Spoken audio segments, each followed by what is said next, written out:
ശബരിമലയിലെ അതിപാവനമായ ശ്രീകോവിലിൽ നിന്ന് സ്വർണ്ണപ്പാളികൾ കവർന്നതുമായി ബന്ധപ്പെട്ട കേസിൽ അന്വേഷണം മുറുകുന്നതിനിടെ നിർണായക വെളിപ്പെടുത്തലുകളും രാഷ്ട്രീയ ആരോപണങ്ങളുമായി UDF കൺവീനറും മുതിർന്ന നേതാവുമായ അടൂർ പ്രകാശ് രംഗത്തെത്തിയിരിക്കുകയാണ്. ഈ കേസിൽ തനിക്ക് യാതൊന്നും ഒളിക്കാനില്ലെന്നും ഏത് അന്വേഷണത്തോടും പൂർണ്ണമായും സഹകരിക്കാൻ തയ്യാറാണെന്നും അദ്ദേഹം മാധ്യമങ്ങളോട് വ്യക്തമാക്കി. എന്നാൽ തന്നെ ചോദ്യം ചെയ്യാൻ വിളിപ്പിക്കുമെന്ന വാർത്തകൾ മാധ്യമങ്ങളുടെ മാത്രമാണ് അറിഞ്ഞതെന്നും ഔദ്യോഗികമായി യാതൊരു അറിയിപ്പും ലഭിച്ചിട്ടില്ലെന്നും അദ്ദേഹം കൂട്ടിച്ചേർത്തു. ഈ നീക്കങ്ങൾക്ക് പിന്നിൽ രാഷ്ട്രീയ ഗൂഢാലോചനയുണ്ടെന്നും മുഖ്യമന്ത്രിയുടെ പൊളിറ്റിക്കൽ സെക്രട്ടറി P. ശശിയുടെ പുതിയ തിരക്കഥയാണ് ഇപ്പോൾ അരങ്ങേറുന്നതെന്നും അദ്ദേഹം ആരോപിച്ചു. അന്വേഷണ ഏജൻസികളെ ഉപയോഗിച്ച് രാഷ്ട്രീയ എതിരാളികളെ വേട്ടയാടാനാണ് സർക്കാർ ശ്രമിക്കുന്നതെങ്കിലും അതിനെ നിയമപരമായും രാഷ്ട്രീയമായും നേരിടുമെന്ന ഉറച്ച നിലപാടിലാണ് അടൂർ പ്രകാശ്.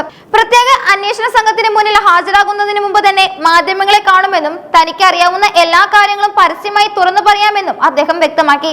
അന്വേഷണ ഉദ്യോഗസ്ഥർ മാധ്യമങ്ങളെ അനുവദിക്കുന്നില്ലെങ്കിൽ പോലും താൻ പറയാൻ പോകുന്ന കാര്യങ്ങൾ മുൻകൂട്ടി അറിയിക്കുമെന്നും ഒളിച്ചോടാൻ തനിക്ക് ഉദ്ദേശമില്ലെന്നും അദ്ദേഹം വ്യക്തമാക്കി. തന്റെ നിയോജക മണ്ഡലത്തിൽ തന്നെ താൻ ഉണ്ടാകുമെന്നും ഏത് ചോദ്യം ചെയ്യലിനും താൻ സജ്ജമാണെന്നും അടൂർ പ്രകാശ് പ്രഖ്യാപിച്ചു. ശബരിമല കേസിലെ മുഖ്യപ്രതി ഉണ്ണികൃഷ്ണൻ പോറ്റിയുമായുള്ള ബന്ധത്തെക്കുറിച്ച് ഉയർന്ന ചോദ്യങ്ങൾക്ക് അദ്ദേഹം വ്യക്തമായ മറുപടി നൽകുകയും ചെയ്തു. ഉണ്ണികൃഷ്ണൻ പോറ്റി തന്റെ നിയോജക മണ്ഡലത്തിലുള്ള വ്യക്തിയാണെന്നും അദ്ദേഹം ഒരു കുറ്റവാളിയാണെന്ന് അറിഞ്ഞുകൊണ്ടല്ല താൻ സംസാരിച്ചതെന്നും അടൂർ പ്രകാശ് പറഞ്ഞു. ഒരു ജനപ്രതിനിധി എന്ന നിലയിൽ മണ്ഡലത്തിലുള്ളവർ ആവശ്യങ്ങൾ പറയുമ്പോൾ അത് കേൾക്കാൻ താൻ ബാധ്യസ്ഥനാണെന്നും അദ്ദേഹം വ്യക്തമാക്കി. സോണിയാഗാന്ധിയുമായുള്ള കൂടിക്കാഴ്ചയെക്കുറിച്ചുള്ള വിവാദങ്ങളിലും അടൂർ പ്രകാശ് തന്റെ വാദം വിശദീകരിച്ചു. ഡൽഹിയിൽ സോണിയാഗാന്ധിയെ കാണാൻ താൻ അപ്പോയിന്റ്മെന്റ് എടുത്തു നൽകിയെന്ന ആരോപണം അദ്ദേഹം നിഷേധിച്ചു.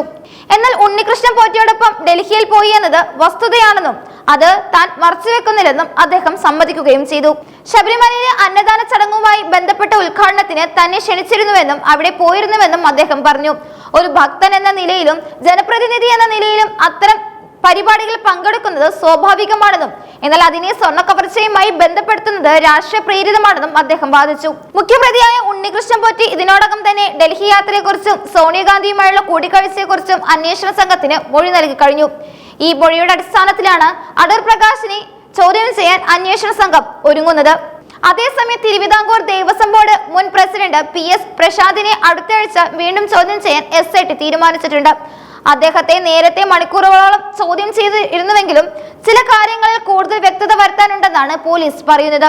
ശബരിമലയിലെ ഭരണപരമായ തീരുമാനങ്ങളിൽ ഉന്നതർക്ക് പങ്കുണ്ടെന്നും സ്വർണ്ണ കവർച്ചയിലൂടെ ലഭിച്ച പണം രാഷ്ട്രീയ ആവശ്യങ്ങൾക്കായി വിനിയോഗിക്കപ്പെട്ടിട്ടുണ്ടോ എന്നും അന്വേഷണ സംഘം പരിശോധിക്കുന്നുണ്ട്.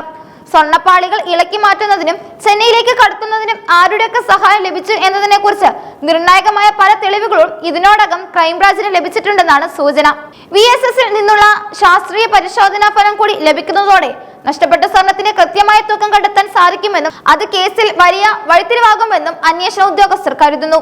ശബരിമലയിലെ പുണ്യവസ്തുക്കൾ കവർന്ന കേസിൽ രാഷ്ട്രീയ നേതാക്കളെ ഉൾപ്പെടുത്തി അന്വേഷണം നീളുന്നത് വരും ദിവസങ്ങളിലെ വലിയ തർക്കങ്ങൾക്കും കാരണമാകും. UDF കൺവീനറെ തന്നെ ചോദ്യം ചെയ്യാൻ തീരുമാനിച്ചതോടെ പ്രതിപക്ഷം സർക്കാരിനെതിരെ ശക്തമായ പ്രതിഷേധത്തിന് തയ്യാറെടുക്കുകയാണ്. രാഷ്ട്രീയ പ്രതികാരം തീർക്കാൻ ശബരിമലയെ സർക്കാർ ഉപയോഗിക്കുന്നു എന്നാണ് കോൺഗ്രസിന്റെ പ്രധാന ആരോപണം. എന്നാൽ ഭക്തരുടെ വികാരത്തെ മാനിക്കണമെന്നും സ്വർണം കവർന്നവർ ആരായാലും അവരെ നിയമത്തിന് മുന്നിൽ കൊണ്ടുവരണമെന്നുമാണ് ഭരണപക്ഷത്തിന്റെ നിലപാട്. ഉണ്ണികൃഷ്ണൻ പോറ്റിയെയും ഉദ്യോഗസ്ഥരെയും രാഷ്ട്രീയ നേതാക്കളെയും കേന്ദ്രീകരിച്ചുള്ള ഈ അന്വേഷണം അവസാന ഘട്ടത്തിലേക്ക് കടക്കുമ്പോൾ കേരള രാഷ്ട്രീയത്തിലെ പല പ്രമുഖരും പ്രതിക്കൂട്ടിലാകാൻ സാധ്യതയുണ്ടെന്നാണ് പുറത്തുവരുന്ന വിവരങ്ങൾ സൂചിപ്പിക്കുന്നത്. വരും ആഴ്ചകളിൽ നടക്കാൻ പോകുന്ന ചോദ്യം ചെയ്യലുകൾക്ക് ഈ കേസിലെ ഗൂഢാലോചനയുടെ ആഴം വെളിപ്പെടുത്തുമെന്നത് ഉറപ്പാണ്.